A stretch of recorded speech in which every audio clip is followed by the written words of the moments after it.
दिवाली और आएंगे राम।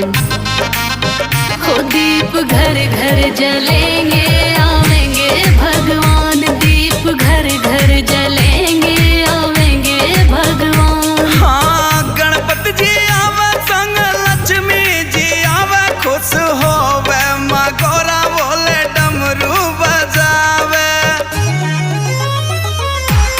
ब्रज की किशोरी आवे, आवे घनश्याम।